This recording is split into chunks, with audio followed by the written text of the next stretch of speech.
저리 가! 젖동무 같은 것이! 마을 안하기 빗자루를 휘둘렀습니다. 금실은 고개를 떨구고 뒷걸음질 쳤지요. 네, 죄송해요. 사람들은 금실을 천대했습니다. 뚱뚱한 몸집 때문이었고 바보 같은 말투 때문이었습니다. 하지만 아무도 몰랐지요. 이 바보 같은 여종이 사실은 엄청난 비밀을 숨기고 있다는 것을. 그리고 3년 후 금실마님, 이쪽으로 오십시오. 한양제일의 상인들이 금실 앞에서 허리를 숙입니다. 저 여인이 이 마을을 부자로 만들었다지? 대체 무슨 일이 있었던 걸까요? 이야기는 3년 전 가을부터 시작됩니다.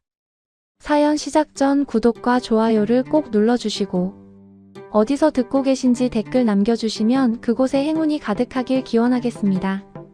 그럼 이야기 시작하겠습니다. 한양 근교 강무열댁. 이 집은 옛날에는 부자였습니다. 대대로 내려온 땅이 있었고 넓은 저택의 하인도 많았지요. 하지만 지금은 달랐습니다. 강무열이 사업에 실패하며 빚더미에 앉았고 저택은 허름해졌으며 하인들도 하나둘 떠나갔습니다. 남은 건 몰락한 양반의 체면뿐이었지요. 강무열의 아내 윤 씨는 가난한 살림을 꾸리느라 눈물을 흘렸습니다. 마지막 남은 비녀를 팔고 장에 나가 채소를 팔았지만 빚은 줄어들지 않았지요. 외아들 이담은 20살이었습니다.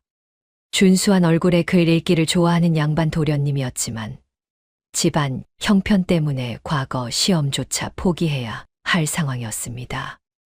그해 봄 윤 씨가 장에서 이상한 여종을 데려왔습니다. 금실이라는 이름의 16살 처녀였지요. 마님, 저런 것을 어찌 데려오셨습니까? 하인이 놀라 물었습니다. 금실은 뚱뚱했습니다. 둥근 얼굴에 통통한 팔, 풍만한 몸집이 한눈에 들어왔습니다. 마을 사람들이 보면 저런 뚱보를 누가 사겠느냐 하며 비웃을 정도였지요. 불쌍한 것을 어디 갈 데라도 있겠소? 윤 씨는 한숨을 쉬었습니다. 금실을 헐값에 샀습니다. 아무도 사려 하지 않았으니까요. 금실은 말도 어눌했습니다. 시키는 일마다 멍하니 서 있기만 했고 네, 마님. 하고 고개만 끄덕였지요.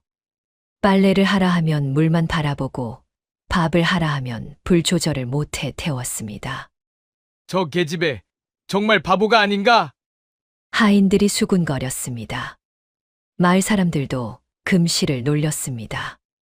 아이들은 금실을 보면 뚱보 아줌마 하고 놀려댔고 어른들은 저런 게 어떻게 시집이나 가겠느냐 하며 비웃었지요. 으하, 뚱보. 어느 날 마을 아이가 금실을 보고 손가락질했습니다. 금실은 재빨리 뒤로 물러나 담 뒤에 숨었습니다. 익숙한 일이었지요. 금실은 늘 그렇게 숨어 지냈습니다. 하지만 한 가지, 금실은 힘이 셌습니다. 장정 셋이 들어야 할 쌀가마를 혼자 번쩍 들어 올렸고 큰 바위도 거뜬히 옮겼지요. 저게 사람의 힘이냐? 하인들이 놀라 물러섰습니다. 금실은 당황하며 쌀가마를 내려놓고 고개를 떨궜습니다. 제가 잘못했나요? 어눌한 말투, 멍한 눈빛. 사람들은 금실을 더욱 이상하게 여겼습니다. 뚱보라서 힘만 센 거겠지. 머리는 텅 비었는데 힘만 있으니. 사람들이 비웃었습니다. 금실은 고개만 숙였지요. 이담은 처음에 금실을 무시했습니다. 뚱뚱한 외모 때문이었지요. 하지만 어느 날 마당에서 넘어졌을 때 금실이 달려와 일으켜 세웠습니다. 도련님, 괜찮으세요? 금실의 목소리는 어눌했지만 눈빛은 달랐습니다. 진심 어린 걱정이 담겨 있었고 맑고 순했지요. 이담은 그 눈빛을 보며 가슴이 뛰었습니다. 고맙다. 이담이 말했습니다. 금실은 고개를 끄덕이고 물러났지요. 그날부터 이담은 금실을 조금씩 관찰하게 되었습니다. 금실은 혼자 있을 때 뭔가 생각에 잠긴 표정을 짓곤 했습니다. 바보처럼 보이지 않았고 오히려 슬퍼 보였지요. 그해 가을 무서운 손님이 찾아왔습니다. 최서방이라는 채권자였습니다. 얼굴은 날카롭고 눈매는 뱀처럼 차가웠으며 입가에는 늘 비웃음이 서려 있었지요. 강나리, 빚독촉 차왔소. 최서방이 냉정하게 말했습니다. 빚은 200냥. 이자까지 합치면 300냥이 넘었지요. 한 달만 더 시간을 주시오. 강무열이 손을 비비며 애걸했습니다. 최서방은 코웃음을 쳤습니다. 한 달 안에 못 갚으면 이 집을 받겠소. 최서방이 으름장을 놓았습니다. 그때 최서방의 눈이 마당에서 물을 깃고 있던 금실을 향했습니다. 순간 최서방의 눈빛이 기묘하게 번뜩였지요. 금실은 그 시선을 느꼈는지 몸을 움찔했습니다. 물동이를 떨어뜨릴 뻔했지요. 최서방은 금실을 한참 바라보다가 천천히 고개를 돌렸습니다. 한 달입니다. 그때까지 돈을 못 구하면. 최서방이 음흉하게 웃으며 떠났습니다. 강무열 가족은 절망에 빠졌지요. 그날 밤 금실은 뒷마당에 혼자 앉아 있었습니다. 달빛 아래 금실의 둥근 얼굴이 창백해 보였습니다. 금실은 자신의 통통한 팔을 내려다보며 작게 중얼거렸습니다. 이 집안을 도와드려야 하는데 그 목소리는 어눌하지 않았습니다. 또렷하고 맑았지요. 만약 누군가 들었다면 깜짝 놀랐을 것입니다. 하지만 아무도 없었습니다. 금실은 하늘을 올려다보며 눈을 감았습니다. 머릿속에 10년 전 기억이 떠올랐습니다. 불타는 집, 죽어가는 부모, 도망치던 그날 밤, 금실의 손이 떨렸지요. 아버지, 어머니, 제가 살아남았어요. 그리고 이제 이 은혜를 갚을 때가 온 것 같아요. 금실이 속삭였습니다. 다음 날부터 금실의 이상한 행동이 시작되었습니다. 밤마다 사라지는 금실. 아무도 몰랐지만 엄청난 비밀이 조금씩 드러나려 하고 있었습니다. 한 달이라는 시간은 빠르게 흘렀습니다. 강무열은 여기저기 손을 벌려보았지만 돈을 빌려주는 이가 없었고 윤 씨는 마지막 남은 놀이개까지 팔아보았지만 턱없이 부족했지요. 이담은 과거 시험을 앞두고 있었습니다. 한양으로 올라가 시험을 봐야 했지만 집안 형편이 이러니 시험은 고사하고 여비조차 없었습니다. 이담은 밤마다 서재에 앉아 한숨만 쉬었지요. 이대로 가면 집도 잃고 과거도 포기해야 하는구나. 이담이 책상에 엎드려 중얼거렸습니다. 촛불이 깜빡이며 어둠을 밀어냈고 가을밤은 쓸쓸했지요. 그날 밤 금실이 우물가에서 물을 깃다가 문득 서재 쪽을 바라보았습니다. 촛불 아래 고개를 떨군 이담의 모습이 보였지요. 금실의 가슴이 쿵 하고 내려앉았습니다. 도련님. 금실은 물동이를 내려놓고 주먹을 쥐었습니다. 통통한 손이 떨렸지요. 금실은 알고 있었습니다. 이 집안이 위기에 처했다는 것을, 그리고 자신이 할 수 있는 일이 있다는 것을. 제가 도와드려야 해요. 금실이 작게 속삭였습니다. 그 목소리는 어눌하지 않았고 또렷했지요. 사흘 후 이상한 일이 벌어졌습니다. 어머, 이게 뭐요? 윤 씨가 장독대를 열다가 소리를 질렀습니다. 된장독 뚜껑 위에 작은 금덩이가 놓여 있었던 것입니다. 손가락 한 마디만 한 크기였지만 햇빛에 반짝이며 분명 금이었지요. 이게 어디서 나온 거요? 강무열도 놀라 달려왔습니다. 금덩이를 들어 살펴보니 진짜였습니다. 순도가 높은 금이었지요. 하인들을 불러 캐물었지만 아무도 모른다고 했습니다. 저도 몰라요. 금실도 멍하니 고개를 저었습니다. 눈빛은 여전히 바보 같았고 손은 허공을 더듬거렸지요. 귀신이 고칼 노릇이구나. 강무열이 중얼거렸습니다. 하지만 일단 금덩이는 소중히 간직했습니다. 팔면 10냥은 받을 수 있었으니까요. 며칠 후 또 금덩이가 나타났습니다. 이번에는 창고 구석에 있었지요. 먼지 쌓인 항아리 옆에 금덩이가 놓여 있었고 크기는 지난번과 비슷했습니다. 이게 대체... 윤 씨가 떨리는 손으로 금덩이를 집어들었습니다. 진짜였습니다. 또 진짜 금이었지요. 다음 주에는 마루 밑에서 금덩이가 발견되었습니다. 그 다음에는 우물과 바위 틈에서, 그 다음에는 뒷마당 장독대 뒤에서. 한 달 사이에 금덩이가 7개나 나타났습니다. 크기는 제각각이었지만 모두 합치면 50냥어치는 될 것 같았지요. 이게 무슨 일이오? 강무열 부부는 기뻐하면서도 두려웠습니다. 누가 몰래 놓고 가는 걸까? 혹시 도둑이 훔친 금을 숨겨둔 건 아닐까? 아니면 정말 귀신의 장난일까? 소문이 마을에 퍼지기 시작했습니다. 각 날이 되게 이상한 일이 벌어진다더라. 밤마다 금덩이가 나타난다지. 저 뚱보 여종이 귀신과 결탁한 게 아닐까? 마을 사람들이 수군거렸습니다. 소문은 점점 부풀려졌고 급기야 금실이 복덩이 귀신이라는 괴담으로 변했지요. 금실이가 밤마다 금을 만들어낸다더라. 아니야, 산신령이 금실이를 통해 복을 내리는 거래. 말도 안 돼. 저 뚱보가 무슨 복이야. 재앙을 부를 게 뻔해. 사람들의 말은 갈라졌습니다. 어떤 이는 금실을 신기하게 여겼고 어떤 이는 두려워했지요. 하지만 이담은 이상했습니다. 금덩이가 나타날 때마다 다음 날 아침 금실의 모습이 달랐습니다.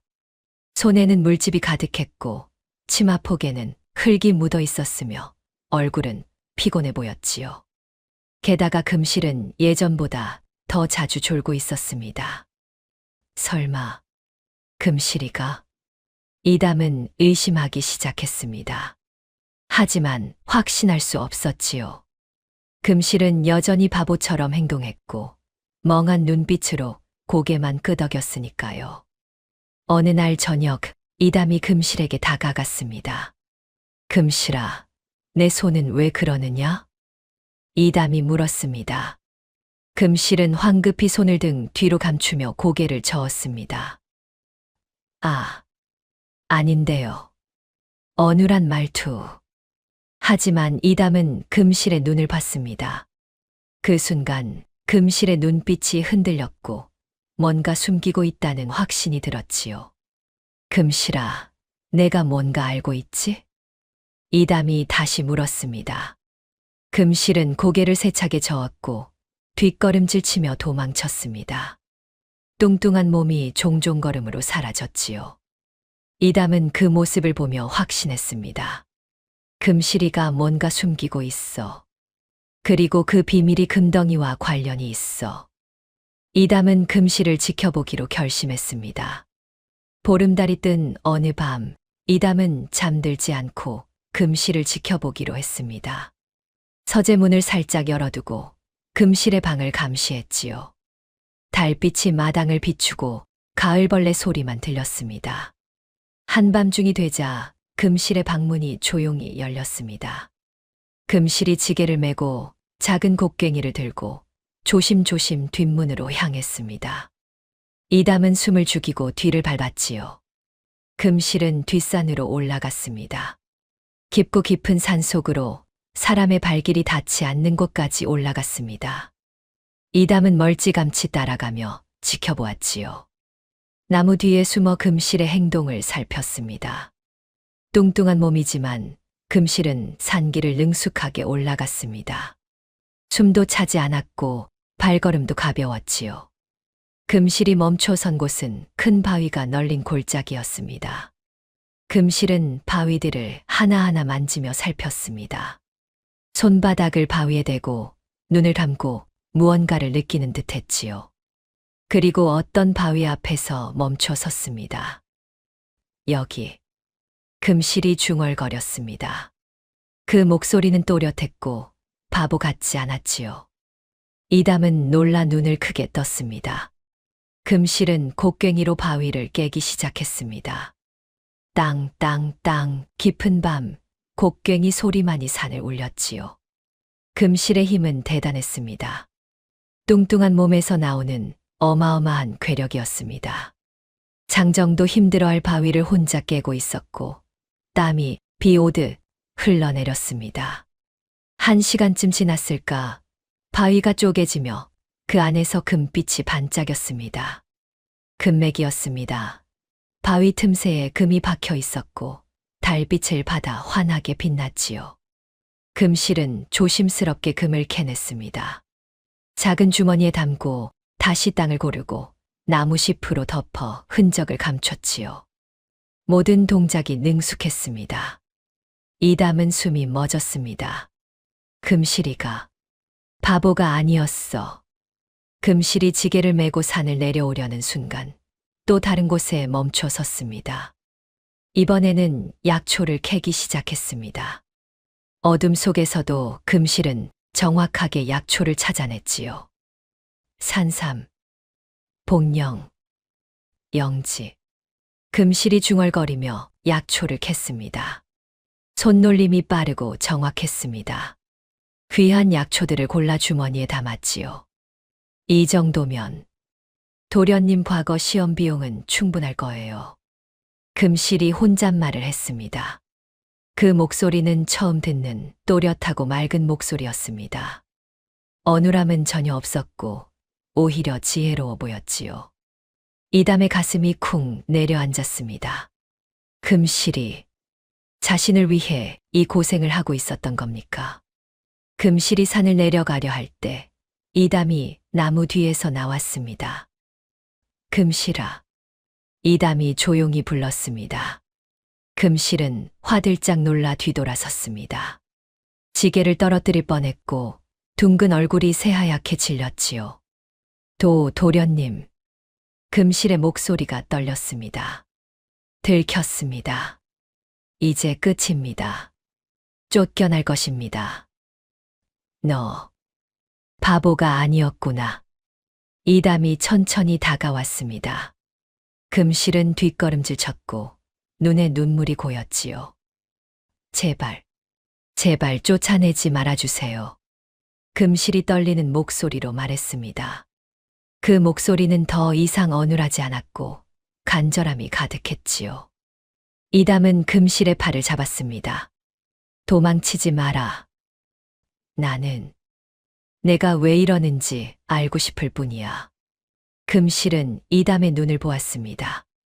그 눈빛에는 비난이 없었고 따뜻함이 있었지요. 금실의 눈물이 주르르 흘러내렸습니다. 도련님. 금실이 주저앉으며 울음을 터뜨렸습니다. 3년 동안 숨기고 참고 견뎌온 것들이 한꺼번에 무너져 내렸지요. 사흘 후 금실이 마을장에 갔습니다. 이담은 이번에도 몰래 뒤를 밟았지요. 금실이 간 곳은 한양에서 온 객주 상인이 머무는 주막이었습니다. 이번 달 납품입니다. 금 성냥어치와 약초 10냥어치입니다. 금실이 능숙하게 흥정했습니다. 유창한 말투, 정확한 계산, 빈틈없는 거래. 이담은 입이 떡 벌어졌지요. 시세를 보니 지난달보다 올랐습니다. 그러니 이번에는 냥당 이전 냥씩 쳐주셔야 공정합니다. 하하, 금실낭자는 역시 장사수완이 좋아. 좋소, 그리하겠소. 상인이 웃으며 돈주머니를 건넸습니다. 금실은 돈을 받아 품에 넣고 조심스럽게 주변을 살폈습니다. 이담이 주막 안으로 들어갔습니다. 금실. 이담이 불렀습니다. 금실은 놀라 돌아섰고 상인도 의아한 표정으로 이담을 보았지요. 도련님. 왜 여기? 금실이 당황했습니다. 이담은 금실의 손을 잡았습니다. 이제 더 이상 숨지 마라. 모두 말해다오.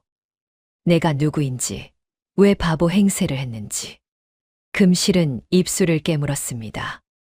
그리고 천천히 고개를 끄덕였지요. 주막 뒤편 한적한 곳에서 금실은 이담에게 모든 것을 털어놓았습니다. 달빛이 둘을 비추고 금실의 목소리는 떨렸지요. 제 본명은 박금실입니다. 금실이 말을 시작했습니다. 이담은 조용히 귀를 기울였습니다. 10년 전 저희 아버지는 광산 기술자였어요. 산을 다니며 금맥을 찾는 일을 하셨죠. 그 재능은 제게도 이어졌어요. 어려서부터 돌을 만지면 그 안에 무엇이 들었는지 느낄 수 있었습니다. 금실이 자신의 손을 내려다보았습니다. 통통하지만 물집투성이인 손이었지요. 아버지는 저를 자랑스러워 하셨어요. 6살 때 처음 금맥을 찾았을 때 아버지가 저를 안아 올리며 웃으셨죠. 우리 금실이가 천재구나 하시면서요. 금실의 얼굴에 잠시 미소가 번졌습니다. 하지만 곧 사라졌지요. 그 소문을 들은 악덕 광산주 차만석이 찾아왔어요. 처음에는 친절했습니다. 선물도 가져왔고 저에게 사탕도 주었죠. 하지만 아버지께 손을 잡자고 제안했을 때 아버지는 단호하게 거절하셨어요. 금실의 목소리가 떨리기 시작했습니다. 차만석은 광부들을 혹사시키는 악인이었으니까요. 하루에 16시간씩 일을 시키고 제대로 된 임금도 주지 않았습니다. 죽은 광부도 많았어요. 아버지는 차만석에게 말씀하셨죠. 나는 사람을 죽이는 일에 내 기술을 쓰지 않겠소. 돌아가시오. 차만석은 그날 무섭게 웃으며 돌아갔습니다. 금실이 눈을 감았습니다. 그날 밤, 저는 잠들어 있었어요. 갑자기 어머니의 비명 소리가 들렸습니다. 일어나 보니 집 밖에서 불길이 치솟고 있었어요. 차만석이 보낸 사람들이 집에 불을 지른 거였습니다. 금실의 눈에서 눈물이 흘러내렸습니다. 아버지가 제 방으로 뛰어오셨어요. 금실아, 뒷문으로 나가라. 산으로 도망쳐라. 어머니는 이미 연기에 쓰러져 계셨고 아버지는 문을 막고 서서 제게 도망가라고 소리치셨습니다. 금실이 흐느끼기 시작했습니다. 저는 도망쳤어요. 뒷문으로 나가 산으로 달렸죠. 하지만 뒤를 돌아보니 집 전체가 불타고 있었어요. 어머니의 비명, 아버지의 고함, 모두 불 속에서 들려왔습니다. 이담은 금실의 손을 꽉 잡아주었습니다. 차만석의 부하들이 저를 쫓아왔어요. 산속을 헤매며 도망쳤지만 놈들은 집요했습니다. 저 계집애를 잡아라. 살려두면 안 된다 하며 쫓아왔죠. 3일 동안 숲속을 헤맸습니다. 풀뿌리를 먹고 계곡물을 마시며 살았어요. 그러다 어느 작은 마을에 도착했습니다. 하지만 차만석의 부하들이 마을마다 돌아다니며 저를 찾고 있었어요. 6살 여자아이, 금맥을 찾는 능력이 있다 하면서요. 금실이 자신의 둥근 얼굴을 만졌습니다. 저는 살아남아야 했어요. 그래서 일부러 바보처럼 행동하기 시작했습니다. 말을 더듬고 멍하니 있고 침을 흘리고 그러면 사람들이 저를 불쌍히 여기며 걷어줬거든요. 그리고 음식을 많이 먹었습니다. 일부러요. 뚱뚱해지면 아무도 저를 금맥을 찾는 그 여자아이라고 생각하지 않을 테니까요. 날씬하고 똑똑했던 금실이는 죽고 뚱뚱하고 바보 같은 금실이로 살아야 했습니다. 이담은 가슴이 먹먹해졌습니다. 10년 동안 그렇게 살았어요. 마을에서 마을로 떠돌며 바보 행세를 하고 뚱뚱한 몸을 유지하며 차만석의 눈을 피했습니다. 3년 전 마님께서 장에서 저를 보셨을 때 다른 사람들은 모두 외면했어요. 너무 뚱뚱하고 바보 같아 보였으니까요. 하지만 마님은 제 손을 잡아주셨습니다. 불쌍한 것 하시면서요. 금실이 이담을 보았습니다. 처음으로 따뜻함을 느꼈어요. 강나리 댁에서 일하며 비록 천대를 받았지만 따뜻한 밥을 먹고 편히 잘 수 있었습니다. 그리고 도련님, 금실에 볼이 붉어졌습니다. 도련님께서 저를 사람처럼 대해 주셨어요.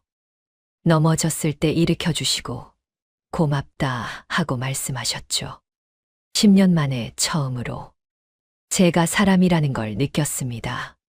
그래서 은혜를 갚고 싶었어요. 뒷산에 금맥이 있다는 걸 알았습니다. 처음 이 동네에 왔을 때부터 느꼈어요. 돌을 만지면 느껴지거든요. 그래서 밤마다 몰래 금을 캐고 약초를 캐서 팔았던 겁니다. 이담은 금실을 물끄러미 바라보았습니다. 뚱뚱한 몸, 하지만 그 안에는 이토록 강인하고 아름다운 영혼이 숨어 있었습니다. 금실아. 이담이 금실의 손을 꽉 잡았습니다. 이제 그만 숨어라. 내가 지켜줄게. 내가 곁에 있을게. 더 이상 혼자가 아니야. 금실은 믿을 수 없다는 표정으로 이담을 보았습니다. 눈물이 주르르 흘러내렸지요. 도련님, 정말 저를 쫓아내지 않으시건가요? 이렇게 뚱뚱하고 바보 같은데. 뚱뚱하다니. 그건 내가 살아남기 위해 선택한 거야. 바보 같다니. 넌 누구보다 똑똑해. 10년을 혼자 살아남았잖아. 그것만으로도 대단한 거야. 이담이 웃으며 말했습니다. 금실은 처음으로 환하게 웃었습니다. 바보 같은 웃음이 아니라 진심으로 기쁜 웃음이었지요. 그때였습니다. 뒤에서 낯선 목소리가 들렸습니다. 오호, 이거 재미있는 장면을 보는구나. 둘이 깜짝 놀라 뒤돌아보니 최서방이 서 있었습니다. 얼굴에는 음흉한 미소가 번져 있었지요. 내가 찾던 금실이가 바로 여기 있었구나. 최서방이 천천히 다가왔습니다. 금실의 얼굴이 새하얗게 질렸습니다. 똑똑하더군. 뚱뚱하게 위장하고 바보 행세를 하다니. 10년 동안 나를 속였어. 하지만 최서방이 비웃었습니다. 이 동네에 금덩이가 나타난다는 소문을 듣고 눈치챘지. 금맥을 찾는 능력을 가진 계집이 여기 있다는 것을. 그래서 일부러 강나리에게 돈을 빌려주고 틈틈이 관찰했어. 금실이 뒷걸음질 쳤습니다. 당신은 차만석. 이담은 경악했습니다. 최서방이 차만석. 차만석이 가면을 벗듯 표정을 바꿨습니다. 비웃음이 가득한 얼굴이었지요. 10년 전 내 아비를 죽이고 금실이 사라진 줄 알았지. 하지만 내가 살아있다는 것을 느꼈어. 그래서 이름을 바꾸고 이 근처에서 장사를 하며 너를 찾았지. 차만석의 눈빛이 차가워졌습니다. 드디어 찾았구나. 박금실. 금실은 온몸이 떨렸습니다. 10년 동안 숨어 지낸 것이 무너지는 순간이었습니다. 한 달 후에 다시 보세. 그때까지 금실이는 내가 지켜보겠네. 만약 빚을 못 갚으면 금실이와 그 집 모두 내 것이야. 차만석이 음흉하게 웃으며 돌아섰습니다. 도망치지 마라, 금실아. 이번에는 끝까지 쫓아갈 테니까. 차만석 일행이 사라졌습니다. 이담과 금실은 그 자리에 주저앉았지요. 이제 어쩌죠, 도련님. 제가 여기 있으면 이 집안이 위험해져요. 금실이 떨며 말했습니다. 이담은 금실을 꼭 안았습니다. 아니야. 우리가 함께 있으면 이길 수 있어. 괜찮아. 내가 반드시 방법을 찾을게. 하지만 둘 다 알고 있었습니다. 차만석이 얼마나 무서운 사람인지, 그리고 한 달이라는 시간이 얼마나 짧은지. 이담과 금실이 집으로 돌아왔습니다. 강무열 부부에게 모든 것을 고백했지요. 금실의 정체, 금덩이의 비밀, 그리고 최서방의 정체까지. 그렇다면 그동안 금덩이는 모두 금실이가 윤 씨가 놀라 물었고 금실은 고개를 숙였습니다. 죄송합니다, 마님. 속였습니다. 윤 씨는 금실을 끌어안았습니다. 이 어린 것이 혼자 그 고생을 했구나. 10년 동안이나. 윤 씨의 눈에서 눈물이 흘러내렸습니다. 강무열도 눈시울을 붉혔습니다. 금실아, 넌 이제 우리 가족이다. 함께 이 위기를 헤쳐나가자. 하지만 문제는 산적해 있었습니다. 한 달 안에 빚을 갚아야 하고 차만석으로부터 금실을 지켜야 했습니다. 금실이 모아온 돈은 겨우 100냥. 절반도 안 되었지요. 금실아, 내가 뒷산에 큰 금맥이 있다고 했지. 강무열이 물었습니다. 금실은 고개를 끄덕였습니다. 네, 나리. 아주 큰 금맥입니다. 제가 느끼기에는 이 근처에서 가장 큰 금맥일 거예요. 하지만 금실이 망설였습니다. 혼자서는 못 캡니다. 너무 깊고 넓어요. 최소한 10명은 있어야 합니다. 그리고 도구도 필요하고. 그렇다면 마을 사람들을 모아 함께 채굴하면 되지 않겠소? 강무열이 말했습니다. 금실은 불안한 표정을 지었습니다. 하지만 마을 사람들이 저를 싫어합니다. 뚱보라고, 바보라고. 괜찮아, 금실아. 이담이 금실의 손을 잡았습니다. 진실을 말하면 사람들도 이해할 거야. 내가 얼마나 대단한 사람인지 알게 될 거야. 다음 날 강무열은 마을 어른들을 불러 모았습니다. 마을 회관에 사람들이 모였고 강무열이 사정을 설명했습니다. 여러분, 뒷산에 큰 금맥이 있습니다. 우리 집 금실이가 찾아냈습니다. 함께 채굴하면 모두가 부자가 될 수 있습니다. 하지만 마을 사람들의 반응은 싸늘했습니다. 강날이 소문 들었습니다. 그 뚱보 여종이 만열하지 않습니까? 마을의 한 영감이 일어서며 소리쳤습니다. 금덩이가 나타난다는 소문이 퍼지자 우리 마을까지 수상한 사람들이 들끓습니다. 도둑도 늘었고요. 저 여자 때문에 우리 마을이 망하는 거 아닙니까? 사람들의 목소리는 점점 커졌습니다. 금실은 뒤에서 벌벌 떨며 서 있었지요. 이담이 앞으로 나섰습니다. 여러분, 들어주십시오. 금실은 바보가 아닙니다. 사람들이 웅성거렸습니다. 금실은 10년 전 악인에게 쫓겨 도망친 사람입니다. 살아남기 위해 바보 행세를 했을 뿐입니다. 그리고 금맥을 찾는 특별한 능력이 있습니다. 허튼 소리. 한 안악이 소리쳤습니다. 저런 뚱보가 무슨 능력이 있다고. 저 여자를 쫓아내시오. 아니면 우리가 직접 쫓아내겠소. 그럴 수 없소. 이담이 목소리를 높였습니다. 금실은 우리 집안의 은인이요. 그동안 우리 집에 나타난 금덩이는 모두 금실이가 캐온 것입니다.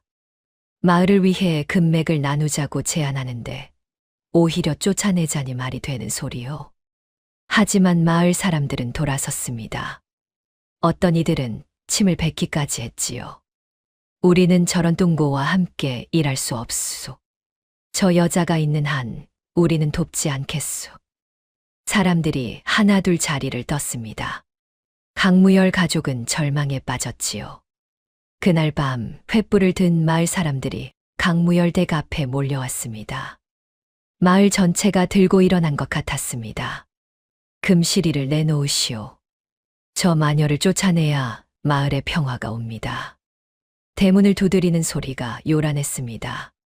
돌이 날아와 기와를 깨뜨렸고 욕설이 쏟아졌지요. 강무열 가족은 대문을 굳게 닫고 버텼습니다.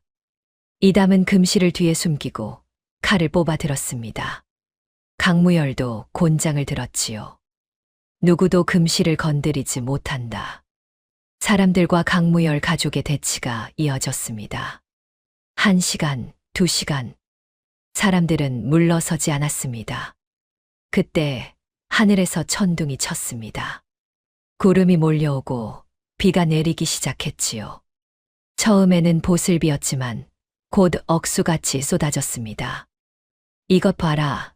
저 여자가 하늘까지 노하게 만들었어. 마을 사람들이 소리쳤습니다.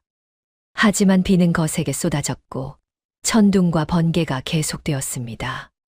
사람들은 하나둘 흩어졌지요. 내일 다시 오겠소. 금시리를 내놓으시오. 영감 하나가 소리치며 떠났습니다. 금실은 마루 끝에 앉아 비를 맞으며 울었습니다. 빗물과 눈물이 섞여 얼굴을 적셨지요. 제 때문에 이 집안이 고통받고 있어요. 제가 떠나야 해요. 금실이 일어서려 했습니다. 하지만 이담이 금실의 팔을 잡았습니다. 어디 가려고? 저 때문에 도련님 가족이 위험해요. 제가 떠나면 안 돼.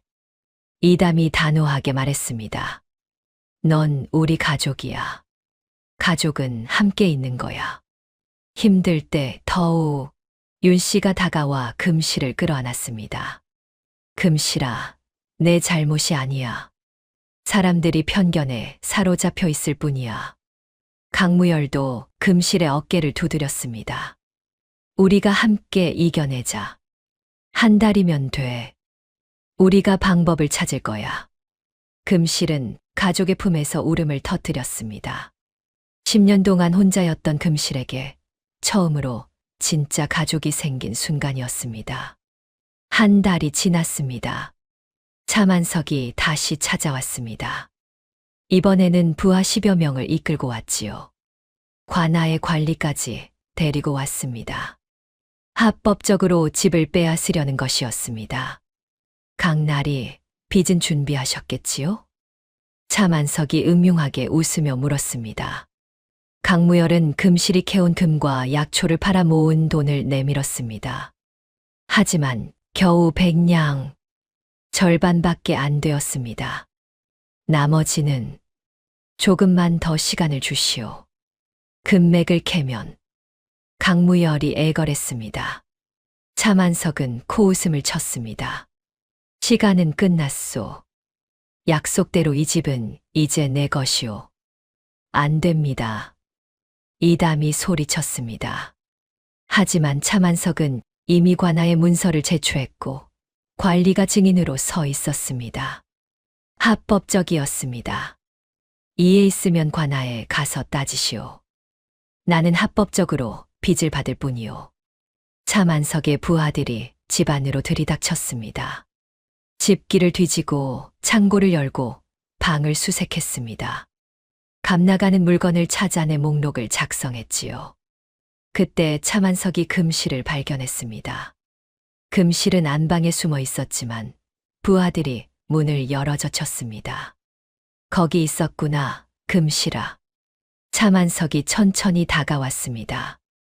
금실은 벽에 등을 대고 뒷걸음질 쳤습니다. 이담이 금실 앞을 막아섰지요. 금실을 건드리지 마라. 강도련님. 차만석이 비웃었습니다. 빚도 못 갚는 주제에 건방지구나. 이 집은 이제 내 것이고 집에 딸린 모든 것도 내 것이야. 금실이도 포함해서 말이지. 금실은 사람이요, 물건이 아니요. 이담이 소리쳤습니다. 차만석은 손사래를 쳤습니다. 여종은 재산이요. 법적으로 그래. 관리날이 그렇지 않소. 관리가 난처한 표정으로 고개를 끄덕였습니다. 조선의 법이 그랬습니다. 여종은 주인의 재산이었지요. 차만석이 금실에게 다가갔습니다. 이담이 막아섰지만 차만석이 이담을 밀쳐냈습니다. 이담은 넘어졌고 금실이 비명을 질렀습니다. 도련님. 금실이 이담에게 달려갔습니다.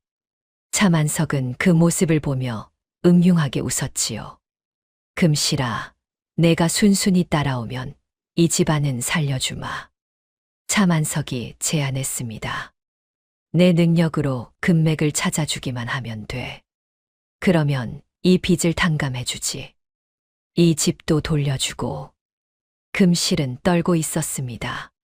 10년 전의 기억이 되살아났습니다.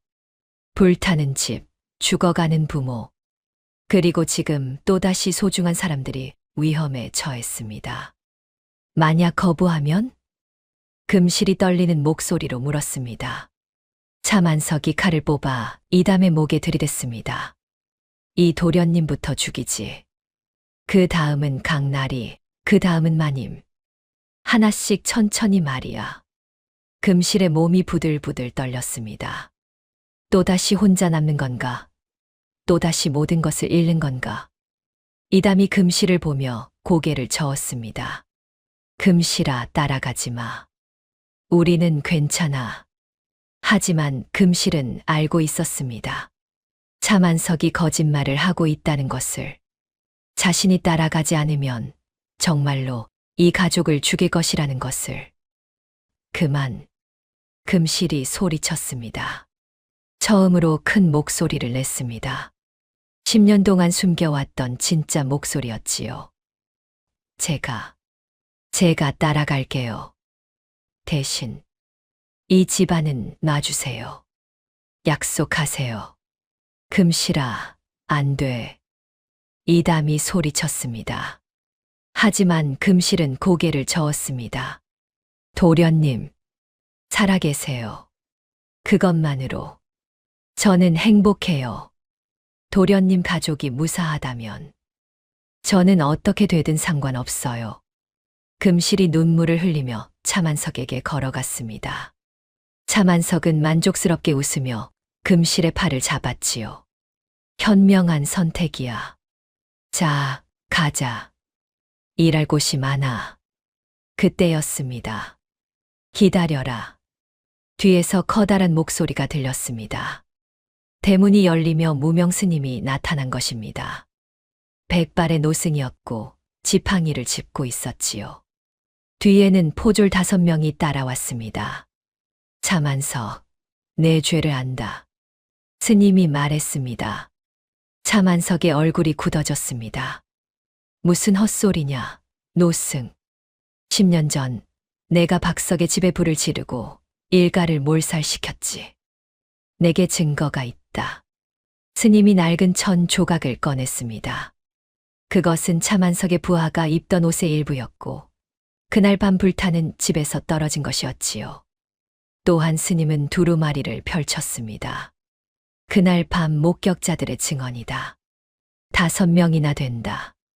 내가 부하들에게 은자 100냥씩 주며 방화를 지시한 것도 다 기록되어 있다. 차만석의 얼굴이 일그러졌습니다. 허튼 소리 마라. 증거라고. 그까지 천 조각과 증언이 무슨 증거냐? 관아에서 판단할 일이지. 포졸들이 앞으로 나섰습니다. 차만석, 너를 방화와 살인 혐의로 체포한다. 차만석의 얼굴이 새하얗게 질렸습니다. 만약 10년 전 일이 밝혀지면 자신은 끝장입니다. 이 노승을 죽여라. 포졸들도 죽여. 차만석이 소리쳤습니다. 부하들이 칼을 뽑아 들었지요. 스님과 포졸들을 향해 달려들었습니다. 부하들이 스님과 포졸들에게 달려들었습니다. 하지만 스님은 지팡이를 휘둘러 부하들을 막아냈지요. 무술에 능한 스님이었습니다. 지팡이 한 번에 부하 둘이 나가 떨어졌습니다. 포졸들도 칼을 뽑아 맞섰습니다. 훈련받은 관군이었기에 차만석의 부하들을 상대하기에 충분했지요. 이담도 칼을 들고 뛰어들었습니다. 강무열도 곤장을 들고 함께 싸웠습니다. 마당이 순식간에 전장이 되었지요. 하지만 차만석의 부하들은 많았고 필사적이었습니다. 잡히면 모두 죽을 것을 알기에 무기를 휘둘렀습니다. 부하 하나가 이담에게 칼을 휘둘렀습니다. 이담이 피했지만 다른 부하의 칼이 이담의 어깨를 그었습니다. 으악! 이담이 피를 흘리며 쓰러졌습니다. 붉은 피가 한복을 적셨지요. 도련님! 금실이 비명을 질렀습니다. 이담을 베었던 부하가 다시 칼을 들어 올렸습니다. 이담을 죽이려는 것이었습니다. 그 순간 금실의 눈빛이 변했습니다. 더 이상 두려움이 없었습니다. 분노만이 가득했지요. 10년간 참아왔던 모든 것이 폭발하는 순간이었습니다. 도련님을 다치게 한 죄. 금실이 낮게 중얼거렸습니다. 그리고 부하에게 달려갔습니다. 뚱뚱한 몸이지만 놀라울 정도로 빨랐습니다. 목숨으로 갚아라. 금실이 부하의 칼을 맨손으로 움켜쥐었습니다. 날카로운 칼날이 손을 베었고 피가 흘러내렸습니다. 하지만 금실은 개의치 않았습니다. 그리고 칼을 휙 꺾어버렸지요. 쇠가 부러지는 소리와 함께 칼이 두 동강 났습니다. 으아! 부하가 비명을 지르며 뒷걸음질 쳤습니다. 금실은 그 부하의 멱살을 잡아 들어 올렸습니다. 뚱뚱한 팔에서 나오는 어마어마한 괴력이었습니다. 부하가 발버둥 쳤지만 소용없었습니다. 금실이 부하를 멀리 내던졌고 부하는 담에 부딪히며 쓰러졌지요. 다른 부하들이 금실을 향해 달려들었습니다. 3명이 동시에 덤벼들었지요. 하지만 금실은 침착했습니다. 첫 번째 부하의 칼을 피하며 팔을 붙잡았습니다. 그리고 힘껏 비틀었지요. 뚝 하는 소리와 함께 팔이 꺾였습니다. 으악! 두 번째 부하가 옆에서 칼을 휘둘렀습니다. 금실은 몸을 낮춰 피하며 다리를 걸었습니다. 부하가 넘어지며 땅에 쓰러졌지요. 세 번째 부하가 뒤에서 덤벼들었습니다. 하지만 금실은 뒤돌아보지도 않고 팔꿈치로 부하의 배를 찔렀습니다. 엄청난 힘이 담긴 일격이었지요. 부하가 숨을 헐떡이며 주저앉았습니다. 이게 무슨... 차만석이 경악했습니다. 금실의 뚱뚱한 몸에서 이런 힘이 나온다니. 금실은 마당에 쌓여있던 대들보 하나를 집어들었습니다. 장정 5이 들어야 할 무게였지만 금실은 혼자 들어 올렸습니다. 그리고 휘둘렀지요. 부하들이 우르르 쓰러졌습니다. 대들보에 맞아 나가떨어지거나 놀라 도망쳤습니다. 10년을 기다렸습니다. 금실이 차만석에게 걸어갔습니다. 차만석은 뒷걸음질 쳤지요. 등 뒤에 담이 닿았습니다. 더 이상 물러날 곳이 없었습니다. 10년 전 제 가족을 죽인 그날, 저는 죽지 못해 살았습니다. 매일 밤 악몽을 꾸었습니다. 불타는 집, 어머니의 비명, 아버지의 고함. 금실의 목소리가 떨렸지만 눈빛은 또렷했습니다. 하지만 이제 금실이 차만석의 멱살을 잡았습니다. 차만석이 칼을 휘둘렀지만 금실은 맨손으로 칼날을 붙잡고 부러뜨렸습니다. 쇠가 부러지는 소리가 마당에 울렸지요. 이제는 복수할 힘이 생겼습니다. 금실이 차만석을 들어 올렸습니다. 뚱뚱한 팔, 하지만 그 안에는 엄청난 괴력이 담겨 있었습니다. 차만석은 발버둥 쳤지만 소용없었지요. 금실아, 그만. 이담이 피를 흘리며 소리쳤습니다. 어깨에 상처가 깊었지만 일어서서 금실에게 다가왔습니다. 그를 죽이면 넌 살인자가 돼. 관아에 넘겨라. 법으로 심판받게 해라. 금실은 이담을 보았습니다. 이담의 눈빛에는 간절함이 있었지요. 금실은 차만석을 내려놓았습니다. 땅에 내던지듯 놓았고 차만석은 기침을 하며 숨을 헐떡였습니다.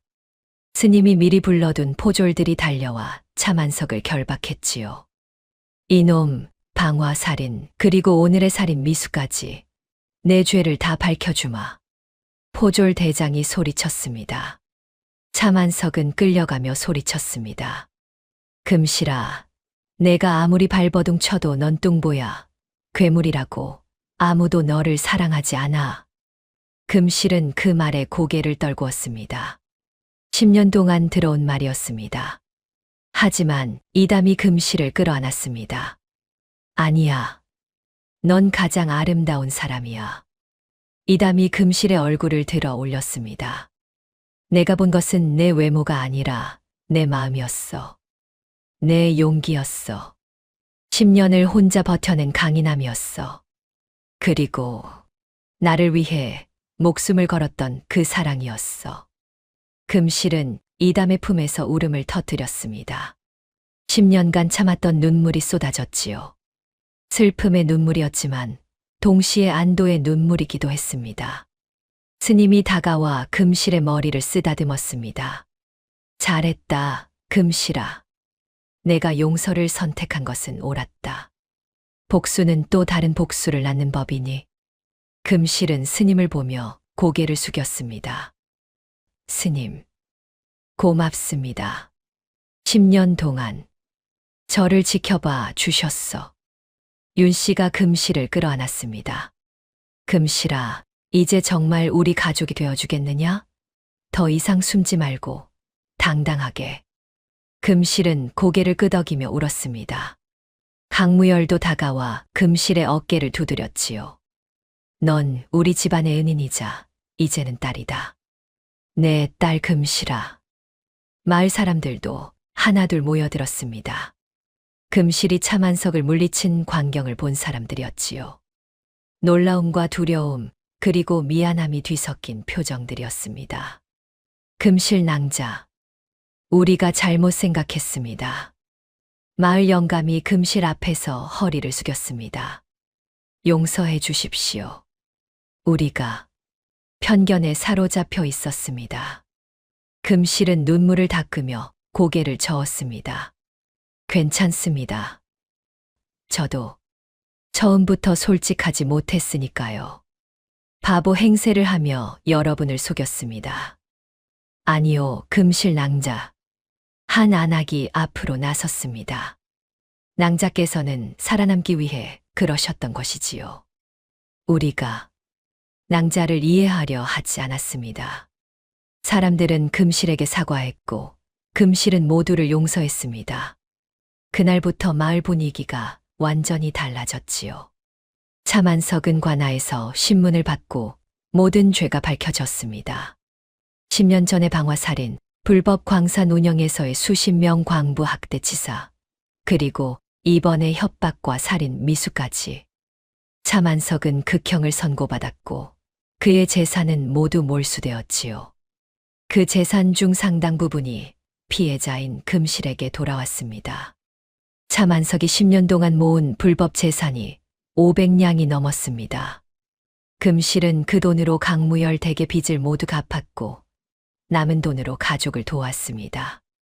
금실아, 이제 내가 진짜로 우리 가족이 되어주겠느냐? 강무열이 금실의 손을 잡고 말했습니다. 윤 씨도 눈물을 흘리며 금실을 끌어안았지요. 어머니, 아버지. 금실이 처음으로 그렇게 불렀습니다. 목소리가 떨렸지만 행복했습니다.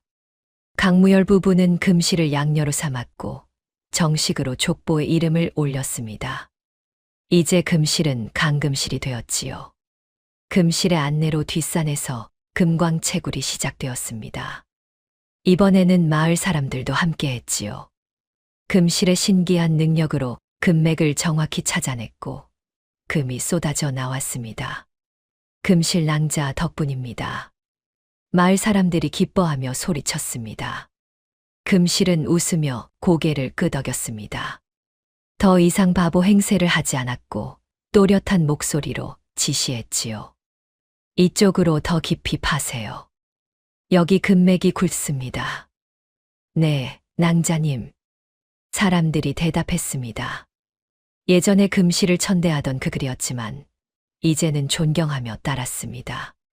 금광에서 나온 재산으로 강무열 댁은 한양 제일의 부자가 되었습니다. 마을에도 부가 나누어져 모두가 풍족해졌지요. 허름했던 저택은 다시 아름다운 기와집이 되었고 하인들도 돌아왔습니다. 마을 전체가 활기를 띠었습니다. 이듬해 봄, 이담이 과거에 응시했습니다.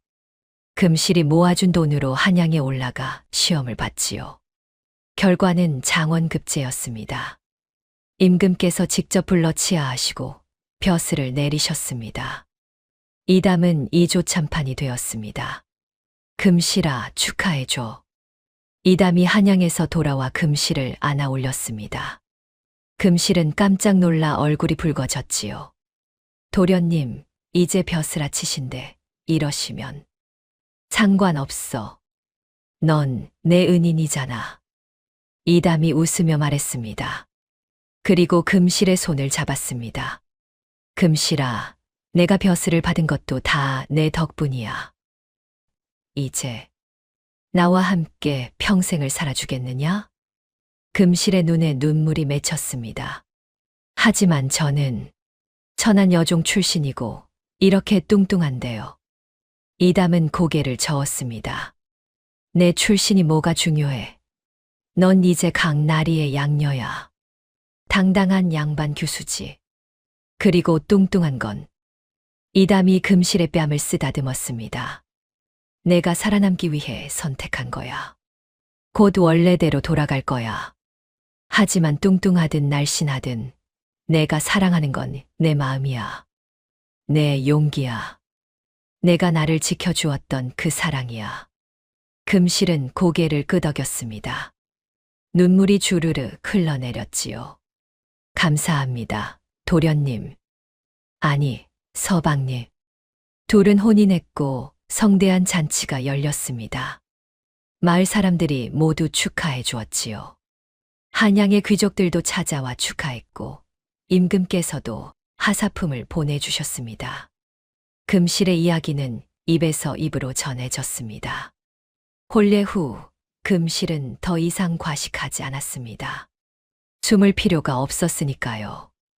몇 달이 지나자 금실은 서서히 살이 빠지기 시작했고 1년 후에는 날씬한 여인이 되었습니다.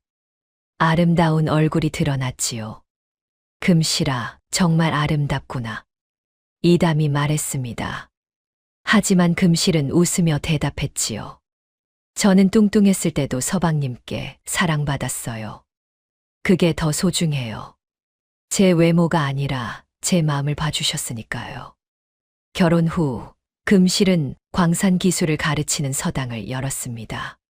가난한 이들에게 기술을 가르쳐주고 일자리를 만들어 주었지요. 여종 출신이라는 것도 더 이상 문제가 되지 않았습니다. 오히려 사람들은 금실의 과거를 존경했습니다. 어느 봄날 금실이 뒷산 언덕에 올라가 마을을 내려다보았습니다. 이담이 뒤에서 다가와 금실을 안았습니다. 후회하진 않아. 이렇게 시골에서 사는 게. 이담이 물었습니다. 이담은 한양에서 벼슬을 할 수도 있었지만 금실과 가족을 위해 고향에 머물기로 했습니다. 금실은 고개를 저었습니다. 전 복이 아니에요. 이 모든 게 저에게 온 복이에요. 서방님, 가족, 이 마을, 모두가 저에게 온 선물이에요. 내가 더 고마워. 넌 내 인생의 진짜 복덩이야. 두 사람은 햇살 아래 서로를 안고 웃었습니다. 마을은 평화로웠고 금실의 얼굴에는 더 이상 두려움이 없었습니다. 2년 후 금실은 아들을 낳았습니다. 건강한 사내아이였고 이담은 아들을 안고 눈물을 흘렸지요. 금실도 아들을 보며 환하게 웃었습니다. 이 아이에게는 숨지 않고 살아가는 법을 가르쳐주고 싶어요. 금실이 말했습니다. 이담은 고개를 끄덕였습니다. 그래, 당당하게. 내가 그랬던 것처럼. 그리고 진짜 아름다움은 외모가 아니라 마음속에 있다는 것도. 아들은 무럭무럭 자랐고 금실은 아들에게 자신의 이야기를 들려주었습니다. 10년 동안 도망치며 살았던 이야기, 바보 행세를 했던 이야기, 그리고 사랑하는 사람들을 만난 이야기를. 엄마는 겁쟁이가 아니었어요. 엄마는 살아남기 위해 싸운 거예요. 아들이 말했습니다. 금실은 아들을 안으며 웃었지요. 그렇게 금실의 이야기는 오래오래 전해졌고 사람들은 말했습니다. 외모로 사람을 판단하지 마라. 뚱뚱하든 날씬하든 아름답든 그렇지 않든 진짜 아름다움은 마음속에 있는 법이니. 금실은 한양제일의 마님이 되었고 수많은 사람들을 도우며 살았습니다. 그리고 자신의 과거를 숨기지 않고 오히려 자랑스럽게 말했지요. 저는 10년 동안 뚱뚱한 바보로 살았습니다. 하지만 그것이 제 진짜 모습은 아니었어요. 진짜 저는 살아남기 위해 끝까지 포기하지 않은 사람이었습니다. 그 말을 들은 사람들은 고개를 끄덕이며 감동했습니다. 금실의 이야기는 책으로 엮어졌고 후세에까지 전해졌지요. 뚱뚱한 바보 여종에서 한양제일의 마님이 된 금실. 그녀의 이야기는 희망의 상징이 되었고 수많은 사람들에게 용기를 주었습니다.